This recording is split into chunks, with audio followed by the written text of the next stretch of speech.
So, recently on one of my live streams, the topic of video games came up, and I was inspired to create a top 10 list of my all time favorite games. I did so, and if you're a subscriber to my newsletter, this won't be news to you. If you'd like to sign up for my newsletter, you can do so by clicking the link right here. I know many of you prefer to watch videos about a subject rather than read about it, so I thought I would record this for you as a way to get to know me better.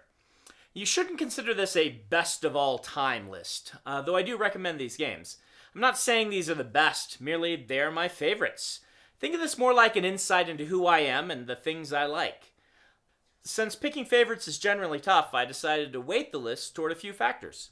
First, if the game is part of a series, I decided I should generally like the whole series to include it here.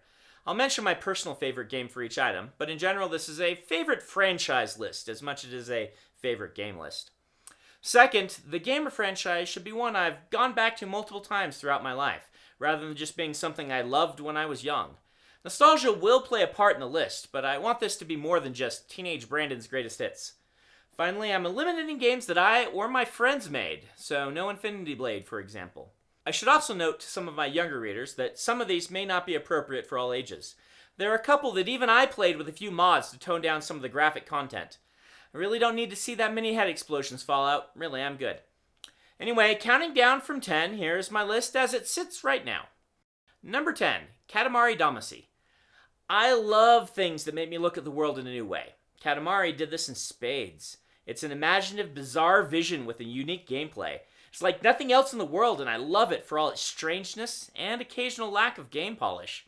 I was transfixed by the first time I played it, and I've looked forward to it being remade and released on multiple different consoles. I love the cute and somehow creepy at the same time storyline. It feels like a fever dream more than a game sometimes, and is probably the closest I'll ever get to understanding what it's like to do drugs. Number 9, Undertale. This is an oddball on the list because I think it's the only game that is not a franchise from a major studio, but is instead an indie game, which I believe was originally funded on Kickstarter. I loved how this felt like a novel as much as a game. It was one person's vision, a single story told really well with a huge amount of personality. The humor was just my kind of wonderful/terrible, and I was instantly enamored with the characters. That probably would have been enough, but it is a nice deconstruction of video games as a medium, and it has not one but multiple innovative gameplay mechanics. Together, the package left me enamored. This is a work of genius that I feel everyone should at least try, even if it ends up not being for them. Number 8, Fallout New Vegas. I've played all of the core Fallout games, and I was one of the, it seems few, who was really excited when it moved from turn-based tactics to first-person shooter. While Fallout 3 was good, it didn't have the charm of the first two. New Vegas delivered on everything I was hoping to see. The charm was back, the writing sharp, the quests imaginative. The gameplay was engaging and branched in a variety of directions. The gunplay was solid, and the atmosphere immersive. I, of course, love the first two games in the series, but New Vegas combines everything I like in gaming into one package. As a note, I own The Outer Worlds and am looking forward to digging into it. Consider this item on the list a recommendation of other Obsidian games, like Knights of the Old Republic 2, regardless of genre, as I've found them to be universally superior to their contemporaries. Number 7, Super Mario World. When I was 11, I flew, alone, which was very exciting to me, from Nebraska to visit my uncle, Devon, in Salt Lake City. Before I left, my father gave me $200 and told me to pay for my own meals while on the trip. But of course, my uncle didn't allow this. At the end of the trip, I tried to give him the money, which he wouldn't take. I mentioned that my dad would probably take the money back when I got home, but that was okay. Well, my uncle would have none of that. He drove me to the local mall and made me spend it on a Nintendo Entertainment System. This uncle, you might guess, is an awesome human being. Since that first day of plugging it in and experiencing Mario for the first time, I was hooked. This is the only platformer on the list, as I don't love those, but one makes an exception for Mario. There's just so much polish, so much elegance to the control schemes, that even a guy who prefers an FPS or an RPG like me has to admit that these are great games. I picked World as my favorite, as it's the one I've gone back to and played the most. Number 7, The Curse of Monkey Island, Monkey Island number 3. I kind of missed the golden age of adventure gaming, and I don't know that anyone ever got it as right as they did with this game. It is the pinnacle of the genre in my opinion, no offense to the Grim Fandango fans. This game came out right before gaming's awkward teenage phase, where everything moved to 3D polygons. For a while after, games looked pretty bad, though they could do more because of the swap. But if you want to go back and see what life was like before that change, play Monkey Island 3. Composed of beautiful art pieces that look like cells from Disney movies, with streamlined controls, the genre had come a long way from Get Yon Torch, and fantastic voice acting, this game still plays really well. It's one of the few games I've been able to get my non-gamer wife to play through with me, and it worked really well as a co-op game, with the two of us trying to talk through the problems. It's a lovingly crafted time capsule of a previous era of gaming, and if you missed it, it's really worth trying all these years later. The first and second games hold up surprisingly well too, as a note, particularly with the redone art that came out a decade or so ago. Also, again, this one has my kind of humor. Number 6, Breath of the Wild. I never thought a Zelda game would unseat A Link to the Past as my favorite Zelda, but Breath of the Wild managed it. He combined the magic of classic gameplay with modern design aesthetic, and I loved this game. There's not a lot to say about it that others haven't said before, but I particularly liked how it took the elements from the previous games in the series, giving you specific tools to beat specific challenges, and let you have them all at once. I like how the dungeons became little mini puzzles to beat instead of sometimes seemingly endless slogs to get through.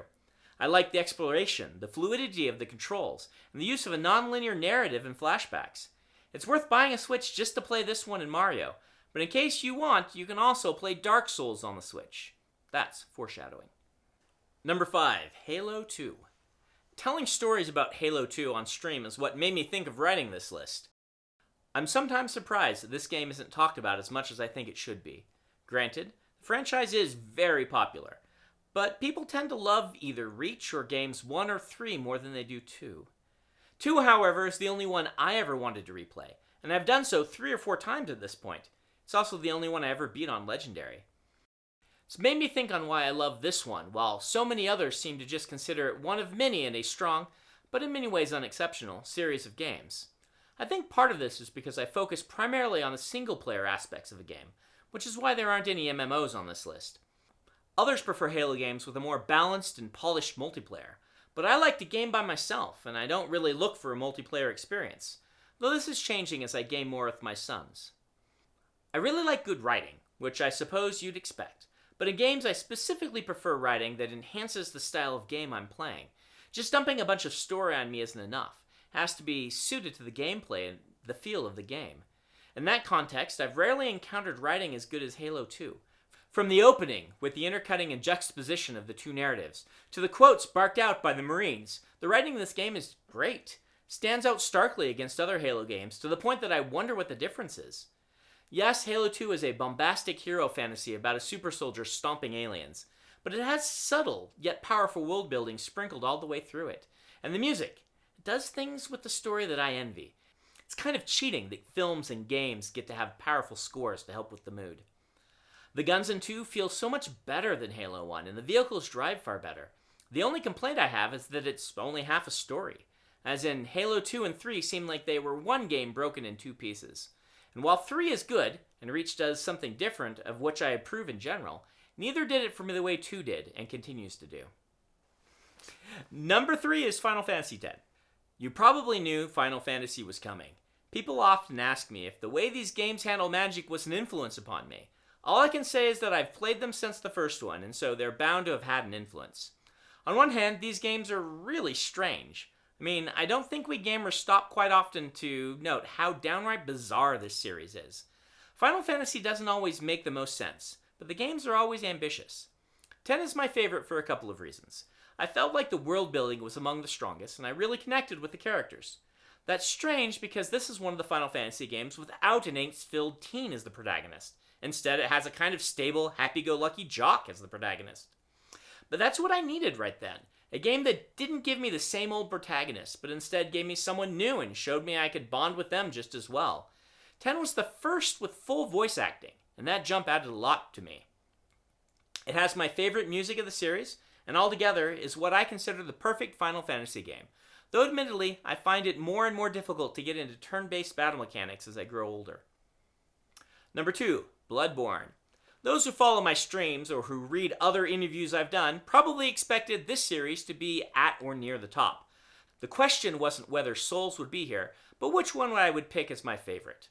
I went with Bloodborne, even though it could have been any of them, even Dark Souls 2, which I really liked despite its reputation in the fandom. I've been following From Software's games since the Kingsfield games, and Demon Souls was a huge triumph, with the director, Hidetaka Miyazaki, deserving much of the praise for its design, as well as the design of Dark Souls, which is really just a more polished version of Demon Souls. As I'm a fan of cosmic horror, Bloodborne is probably my favorite overall. It really hit the mix of cosmic and gothic horror perfectly. It forced me to change up my gameplay from other Souls games, and I loved the beautiful visuals. I'm a fan of hard games, but I like hard games that are what I consider fair. For example, I don't love those impossibly fan-made Mario levels, or many of the super crazy bullet hell style games. Dark Souls is a different kind of hard. Difficult like a stern instructor, expecting you to learn, but giving you the tools to do so. It presents a challenge, rather than being hard just to be hard. If I have a problem with Final Fantasy, it's that the games sometimes feel like the gameplay is an afterthought to telling the story. But in the Souls games, story and gameplay are intermixed in a way I'd never seen before. You have to construct the story like an archaeologist, using dialogue and lore from descriptions of in-game objects. I find this fascinating. The series tells stories in a way a book never could. I'm always glad when a game series can show off the specific strengths of the medium. In fact, this series would have been number one except for the little fact that I have way too much time on Steam logged playing. Number 1, Civilization 6. The series had to take number 1 by sheer weight of gameplay time. I discovered the first of the Civilization games on a friend's computer in the dorms my freshman year, and I can still remember the feeling of the birds chirping outside, realizing I'd been playing all night and really should get back to my own dorm room. That still happens, and has happened, with every game in the series. I have a lot of thoughts on this series, many of them granular and too specific for the list. Like, it's obvious AI technology isn't up to the task of playing a game this complex.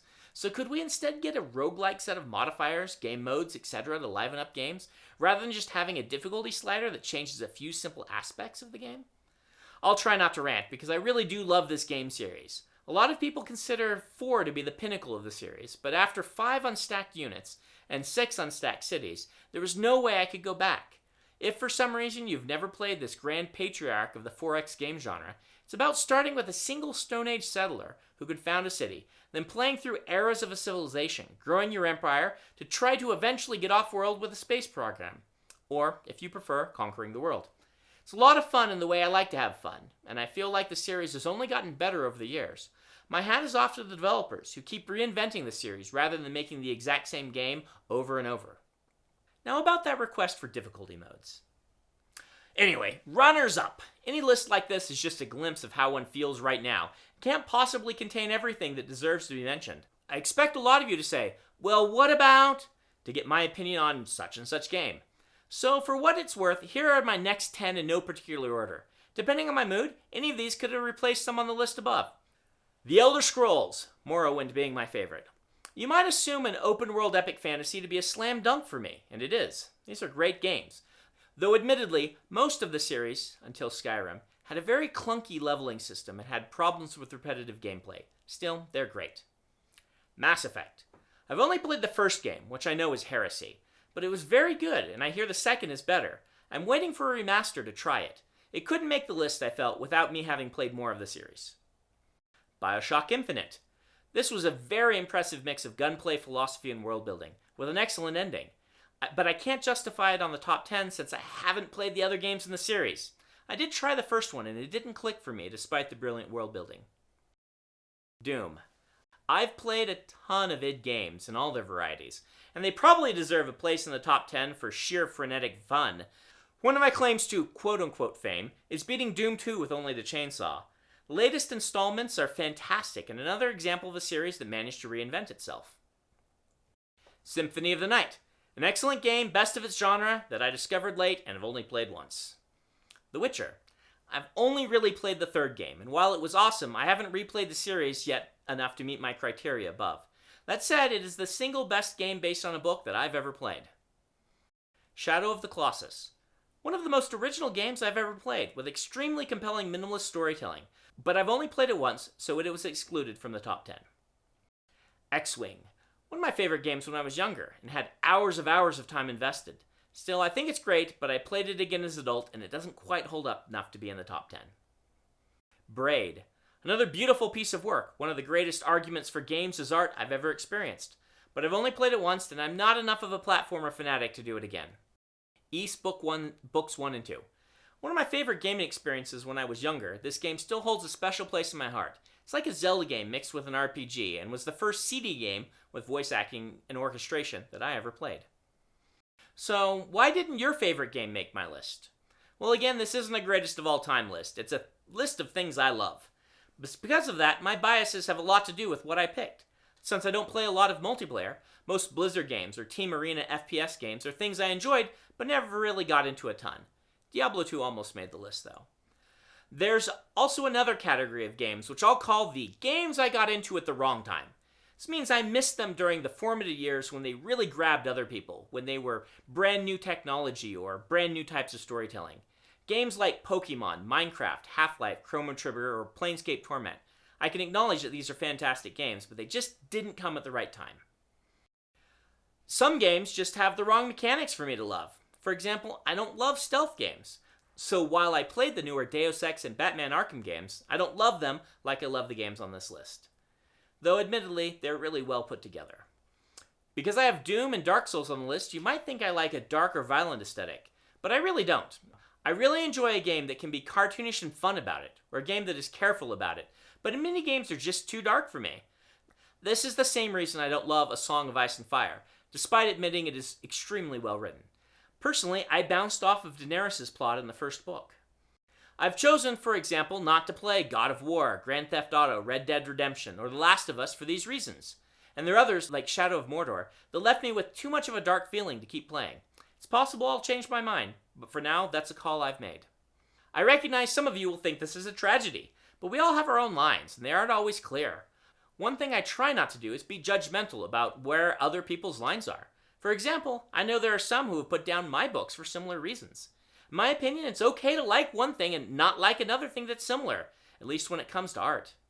Anyway, that was me rambling too much about video games. Maybe I'll do something like this in the future for films or books, though lists like those are much harder for me.